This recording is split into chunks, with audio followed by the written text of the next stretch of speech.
Long ago, the king crossed the seas, pillaged the land of giants, and brought back a prize. It was then that the Golems materialized. The giants are no ordinary barbarians. A singular rage burns within their hearts. My father and his father both fought the giants on this very land. The giants have wills of steel. They cannot find it within themselves to forgive the misdeeds of our Lord. Soon the giants will descend upon this fort. It is revenge for the kingdom's misguided barbarism. For every kingdom built, there is often fear of a looming threat on the horizon. Every monarchy is plagued with paranoia of a loss of their rule and established power. In the lands of Drangleic and the lands between, the giants are presented as a looming threat to the established power structure. Even the most peaceful, innocent, or reclusive denizens of the world can be interpreted as a threat under this frame of thinking. Instead of waving the flags of peace and understanding, the banners of war were held high. Across the sea and atop the mountains, the near extinction of an entire species was conducted in the name of a service to a greater will and an age of light. Both ruling bodies of Drangleic and the lands between would go to war with the giants, both of which would result in long, bloody conflicts that would forever change the landscape of both kingdoms. The giants would suffer at the hands of both Marika and Godfrey and Vendrick and Nashandra's armies. Peace and prosperity are empty words when those that speak do so behind countless armies and engines of war. Welcome back to the Elden Ring is Dark Souls 2 series. Here we will be breaking down the thematic and gameplay similarities between both species of giants in Elden Ring and Dark Souls 2, the fire giants and the whole-face giants. Some of these concepts were discussed in my Marika is Nashandra video, but I wanted to take extra time to break down the giants specifically from both games, especially when it comes to their origins, culture, and relationship to the gameplay progression. Starting with the giants from Dark Souls 2, also recognized as the whole-face giants by the community, they originate from an unnamed land across the sea from Drangleic. They are the most bulky out of all the giant designs in From Software games, having a more stocky posture with stone-like skin. Much like their skin, their willpower is referred to as being just as tough as steel. The most obvious visual feature is their face, or lack thereof in this case. The design is a departure from DS1 and 3, where the face is more of a gaping hole rather than one that is covered by a helmet or mask like other giants such as Hawkeye Go and Yorm.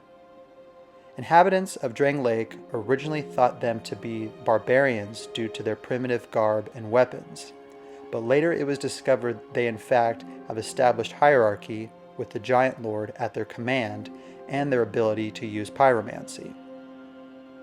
The power was enough for Vendrick to seek it out and pillage their lands at the request of Nashandra.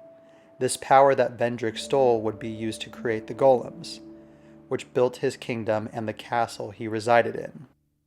This unknown prize or power being stolen would spark a retaliation from the giants that would decimate the kingdom and leave much of the land in ruins. The war would see the giants to near extinction save for a handful that can be found in the darkest corners of the kingdom. Their souls were so powerful that Vendrick's brother Aldia would begin experimenting on them in order to recreate an ancient dragon. Their souls harbored a hatred for Vendrick even in death and can be used as a means of dealing more damage to Vendrick during his boss fight. When a giant dies, they typically will grow into a tree that drops seeds the player can collect.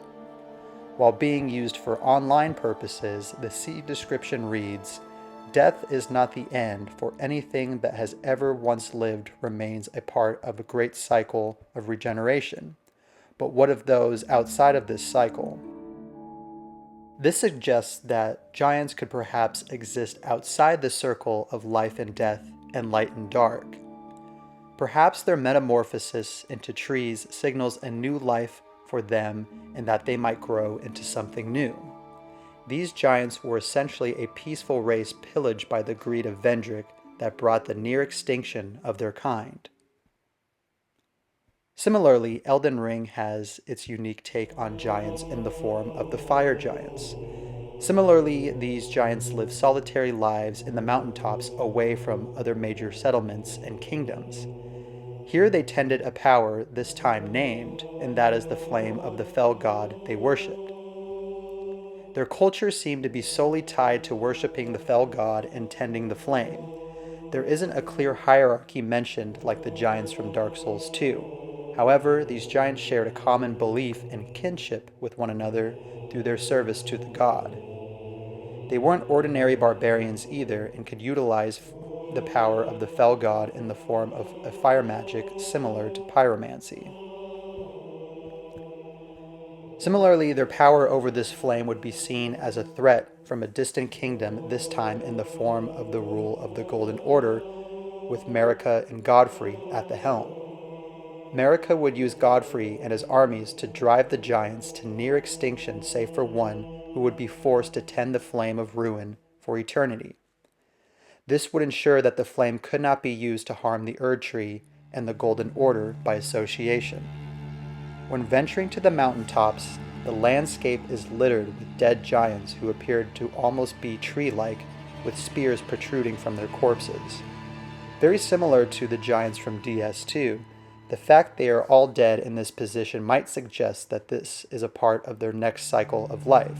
Of course, that is only speculation based on the similar design of the giant trees and these fire giant corpses, respectively.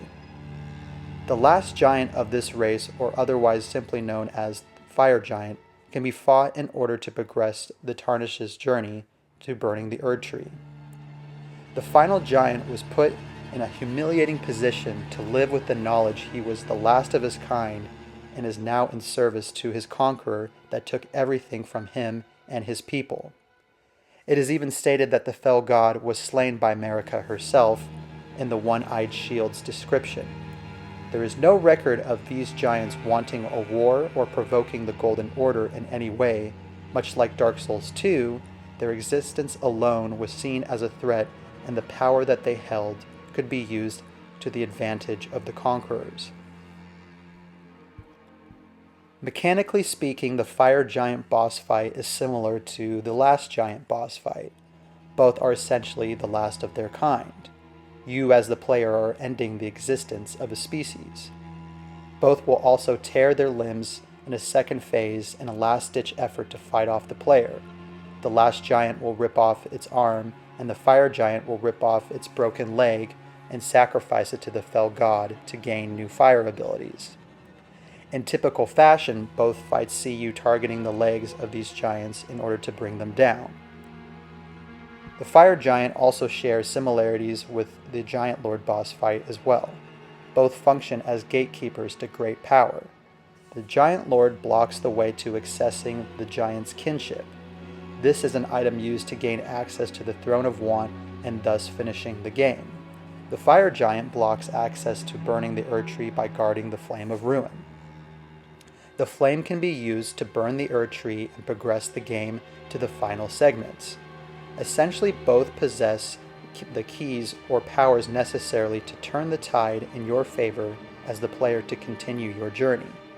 The Fire Giant functions narratively and mechanically like the last giant and the Giant Lord put into one.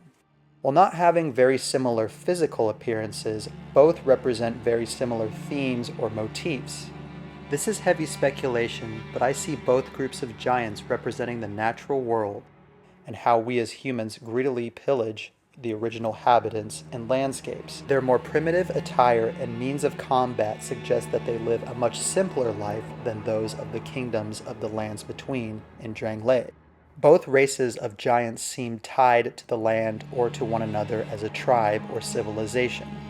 These peaceful groups are decimated by the more technologically advanced races that seek to extract their resources or power. They are both victims in an unprovoked war on their end.